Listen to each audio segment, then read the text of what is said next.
উত্তর বঙ্গোপসাগরে তৈরি নিম্নচাপ আরও শক্তি বাড়াচ্ছে, যা গাঙ্গেয় পশ্চিমবঙ্গের উপর দিয়ে ঝাড়খণ্ডের দিকে এগোবে। শনিবার পর্যন্ত দক্ষিণবঙ্গের একাধিক জেলায় ভারী বৃষ্টিপাত। পূর্বাভাস আলিপুর আবহাওয়া দফতরের। লাল সতর্কতা জারি পশ্চিম মেদিনীপুর ও বাঁকুড়া জেলায়।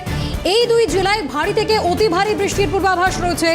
কলকাতা সহ দক্ষিণের বাকি জেলায় কমলা সতর্কতা জারি রয়েছে।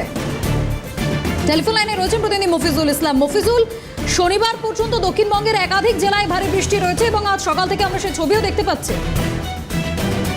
অবশ্যই আকাশ মেঘলা এবং কালো মেঘে ঢাকা এই মুহূর্তে কলকাতা শহর। আলিপুর আবহাওয়া দপ্তর জানাচ্ছে যে উত্তরবঙ্গে উত্তর বঙ্গোপসাগরের যে সুস্পষ্ট নিম্নচাপ রয়েছে সেটা আজকে আরো শক্তি বাড়াচ্ছে, শক্তি বাড়িয়ে শক্তিশালী নিম্নচাপে পরিণত হবে। এর ফলে দক্ষিণবঙ্গের সমস্ত জেলাতেই বৃষ্টি হবে, কিন্তু তার মধ্যে রেড অ্যালার্ট জারি করা হয়েছে পশ্চিম মেদিনীপুর এবং বাঁকুড়া জেলার ক্ষেত্রে, এবং দক্ষিণবঙ্গের বাকি জেলাগুলোতে রয়েছে কমলা সতর্কতা। কলকাতা সহ দক্ষিণবঙ্গের অন্যান্য জেলাগুলিতে শনিবার পর্যন্ত ভারী থেকে অতি ভারী বৃষ্টি হবে, এবং আজকের ক্ষেত্রে পশ্চিম মেদিনীপুর এবং বাঁকুড়া এই দুই জেলাতে অতি ভারী বৃষ্টির সতর্কতা রয়েছে। বাকি জেলাগুলোতে ভারী থেকে মাঝারি বৃষ্টির সতর্কতা রয়েছে। কলকাতাতেও কিন্তু ভারী বৃষ্টির সতর্কতা রয়েছে।